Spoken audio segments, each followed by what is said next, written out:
I used to wonder why I would stick to promises, favors, and commitments I made to other people. But the promises I made to myself, they were challenging, a big drag. In fact, they often disappeared like smoke. And then one morning, while preparing to go to work, standing in front of my bathroom mirror, I guess at around 6 a.m. after hitting snooze for the third day in a row, it finally clicked. The problem wasn't my willpower, it wasn't my motivation, it was something far more fundamental. Stick with me. Hey guys, it's your homeboy the Marco Pera here on Happysimus, where we talk about smarter living, improving life, and fostering real happiness. We are in the middle of our series on the 10 reasons why people fail with their goals and New Year's resolutions, and today we're diving into another one of those overlooked yet powerful reasons: lack of accountability. And in case you're wondering, do we really need someone to kick our butts before we finally take action and start changing our lives? Hold on, I'll break that down beautifully in just a moment. I'm going to share a personal story that changed everything for me, plus 3 proven strategies you can implement today to finally start keeping the promises you make to yourself. Let me take you back about 3 years ago. Like many of you perhaps, I had this goal, right? I wanted to write a book, not someday, not eventually. I wanted to finish it within 6 months.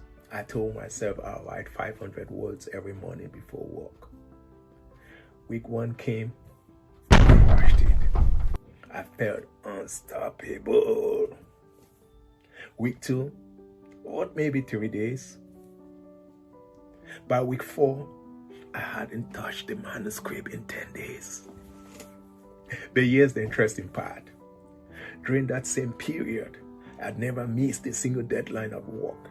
I showed up to every meeting on time. I delivered every project my boss asked for. Why? Because at work, someone was watching. Someone was counting on me. There were consequences. But my book, that was just between me and myself.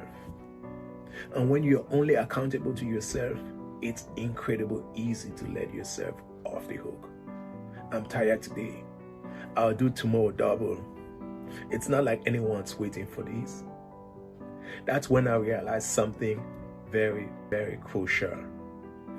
We treat external commitments as non-negotiable, but internal commitments as optional. And that right there is why most goals and resolutions fail. Dying quietly in the dark. Let that sink, guys. Think about it. When you promise your friend you'll help them move on Saturday, you show up, don't you?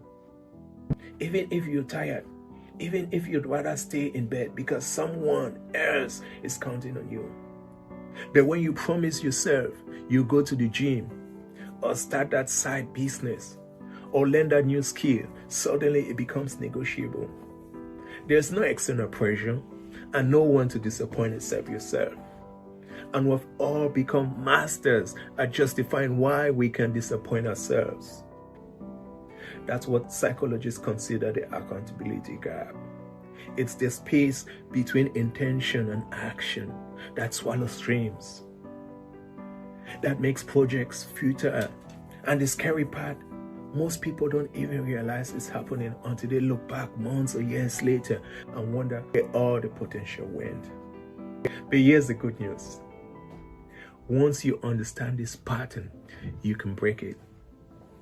Let me share 3 powerful ways and strategies to build real accountability into your goals and resolutions. Strategy number 1, find a serious accountability partner. This is what finally got me to finish that book. I found one person, just one. Actually, my girlfriend then, someone I adored and highly respected. And I made a simple agreement with her. Every Sunday evening, I would send her my word count for the week. That's it. I didn't need her to read my writing. I didn't need feedback or encouragement, though she gave me both. I just needed to know that someone else would see whether I did what I said I would do or not. Something magical happens. when you move a goal from private space in your head to a shared space with another person. It becomes real in a way it wasn't before. Here's how to do this effectively. Choose someone who is also working on a goal. Creating mutual accountability. Set a specific check-in schedule, whether that's daily texts, weekly calls, or bi-weekly coffee meetups. And be honest, brutally honest, because accountability without honesty is just performance and show. You see, some while ago, I did this course, Mindstream Life Coach in Dublin, Ireland. An important aspect is not telling people what to do or not, rather creating awareness and steering them to their true goals, purposes, and desires. The best accountability partners don't judge you when you fall short. They just hold up the mirror and ask, is this aligned with what you said you wanted to? Keep that in mind. Strategy number 2, public commitment. I'm going to tell you something personal. You see, there's a reason I started being more active on social media. It wasn't to brag or out of boredom. It was to force myself out of my comfort zone. When you declare your goal publicly, you create what psychologists call social pressure. It's like putting yourself on the hot seat. Your brain knows that people are watching, and it hates the idea of being seen as someone who doesn't follow through. Now, I'm not saying you need to announce everything to everybody, but strategic public commitment works. Tell your family at dinner that you're going to read one book a month and ask them to check in on you.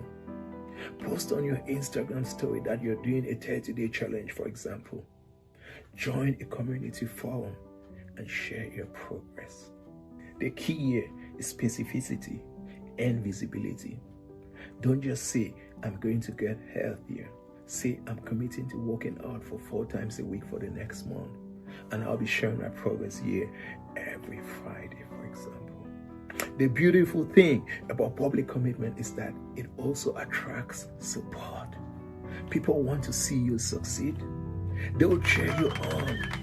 Think about your favorite soccer team. They'll ask how it's going. And that external energy becomes fuel when your internal motivation runs low. Try it. The third strategy, you want to create personal consequences. This one might sound harsh, but it's incredibly effective. You need to attach real stakes to your commitments. I use what I call commitment contracts. If I don't hit my goal, something I care about is on the line. For example, when I was trying to establish a consistent meditation practice, I committed that for every day I miss, I'll donate a set amount to an organization I strongly disagree with. I normally make donations, but giving double to a cause I did not support was a big turn-off, i.e., a strong motivator. Suddenly, skipping meditation had real cost, not just to me, but to a cause I didn't want to support. You can do this with money, with privileges, or with things you enjoy. Maybe you love your Saturday morning sleeping in, for example. So you could commit that if you don't exercise 4 times during the week, 2, 3, 1, whatever. You wake up at 6 a.m. on Saturday to do it. Or, interestingly, nowadays, you could even make use of the digital age. You can use apps like BeMinder or Sticky. They actually charge you money when you don't follow through with your goals or resolutions. The point isn't punishment. It's making the invisible visible. It's giving the decision to skip your goal the same weight as the decision to do it. And here's what I found. Most of the time, you don't actually end up paying for the consequence, because when the stakes are high, you show up, you find the time, you get the job done. Look, I get it. Part of you might be thinking, I like maintaining a low profile. I do not like talking much until I've gotten the job done. Shouldn't I be able to count on myself? I am an adult. Are you? Shouldn't internal motivation be enough? Well, let me ask you, where's all that gotten you so far? With those your goals and resolutions? And yes, ideally, we often know what is good for us, but as you know all too well, our actions and choices are not always based on logic. Emotions cloud our judgment. Laziness, procrastination take center stage. We are just human. And that too could just be our strength. Evolutionary speaking, we are wired to respond to external pressure because for most of human history, our survival depended on our standing in the community, on keeping our word to the tribe.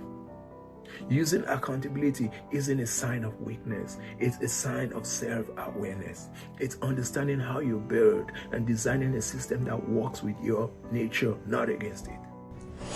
That book I mentioned, I finished it. A practical guide and booklet. And it wasn't because I suddenly became more disciplined or motivated. It was because I stopped trying to do it alone in my head and build a structure of accountability around it. Interestingly, it directly concerns productivity and taking action. Make and keep your goals and resolutions. 10 reasons why goals and resolutions fail, including highly effective and powerful solutions. You might want to check it out. For less than the price of a cup of coffee, you do have a chance to learn the 10 main reasons why people fail at keeping their goals and resolutions, including simple but highly effective solutions. Links in the description, guys. Check it out. So here's my challenge to you. Pick one goal you have been struggling with. Just one. And implement one of these accountability strategies this week. Find that partner, make that public commitment, set up that consequence. Because the difference between people who achieve their goals and people who don't isn't just talent or intelligence or even work ethic. It's often just this. One group built accountability into their process and the other group kept their dreams private until they faded away. Don't let that be you. I'm not saying that it cannot happen otherwise, of course. I'm just talking probability and likelihood here. If this resonated with you, hit that like button and subscribe to Happysimus for more on making real changes in your life and finding real happiness. Drop a comment below telling us which accountability strategy you're going to try, or share your own method that's worked for you. I'd love to learn that as well. I'll see you in the next one where we tackle another reason goals fail, and more importantly, how to make sure you're done. Until then, live smarter, love deeper, feel happier. Peace and love.